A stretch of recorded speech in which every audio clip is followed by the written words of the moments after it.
মৰণিয়া লাজুকি পাহাৰে খাগুৰিৰে বতাহি আঙুলি তুমি থলে ঘাহে মৰণিয়া লাজুকি পাহাৰে।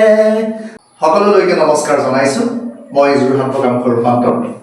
আচলতে বিৰাটেই ভাল লাগিছে। কিয়নো ভাল লাগিছে, মোৰ আগৰ ফেচবুক চেনেলত দিয়া আছিলোঁ এই ভগৱানৰ ভাস্কৰ নাথৰ গীতৰ শৰাই মোৰ ইউটিউব চেনেলটো দি আছিলোঁ।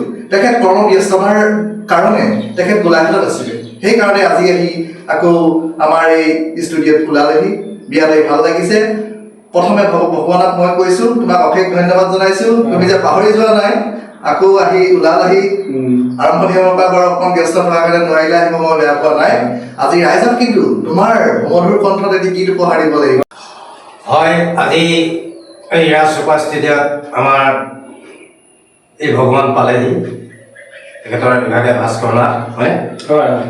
তেখেত কিছু জেগাত কৰ্মক্ষেত্ৰত ব্যস্ত হৈ আছে। তেখেতে যি কৰ্ম কৰিছে তেখেতৰ ভৱিষ্যত উজ্জ্বল মই কামনা কৰিছোঁ। তেখেতে সুন্দৰভাৱে এই কৰ্ম আগবঢ়াব বুলি, আৰু তেখেতে বৰ সুন্দৰ সুন্দৰ গীত গায়। এটি গীত গাবৰ বাবে মই অনুৰোধ জনাইছোঁ। হয়, নমস্কাৰ। প্ৰথমতে মই ৰূপান্তৰ দা আজি ষ্টুডিঅ'ত প্ৰথম সোমাইছোঁ। ভালেই লাগিছে ইয়াত। আজিহে মই আগত আহিছোঁ যদিও ষ্টুডিঅ'টো পোৱা নাছিলোঁ, আজি পাইছোঁ, ভাল লাগিছে। ঠিক আছে, ৰূপান্তৰ দাই কৈছে, শম্ভুদাই কৈছে আজি গান এটা আপোনালোকৰ আগত মই জুবিন দা ভাগৰে গাম। কেনেকুৱা লাগিছে ক'ব কথাখিনি আৰু। হয় হয় হয়, ভাল লাগিব।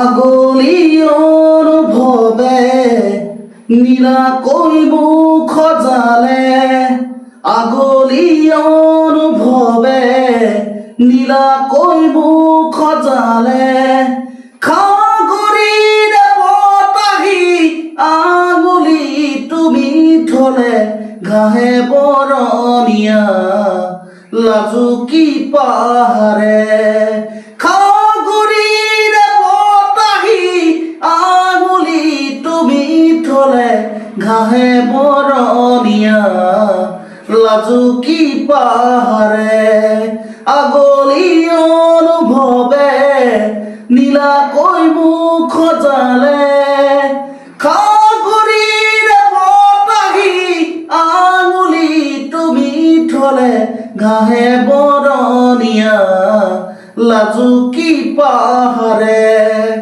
নমস্কাৰ। হয়, আচলতে বিৰাটেই ভাল লাগিছে। বিৰাটেই আচলতে তোমাৰ মধুৰ কণ্ঠ আমি মানিব লাগিব, ক'বলৈ একো ভাষাই নাই। ভৱিষ্যত জীৱন তোমাৰ আৰু সুন্দৰকৈ আগবাঢ়ি যাওক তাৰে কামনা কৰিছোঁ।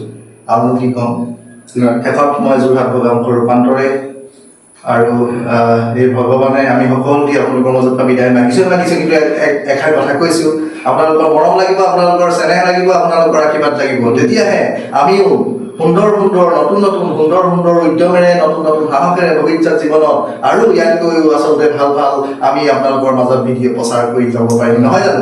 শেষত আমি সকলোৱে আপোনালোকৰ মাজত চৰণ কমলত সেৱা জনাই বিদায় মাগিছোঁ। ধন্যবাদ।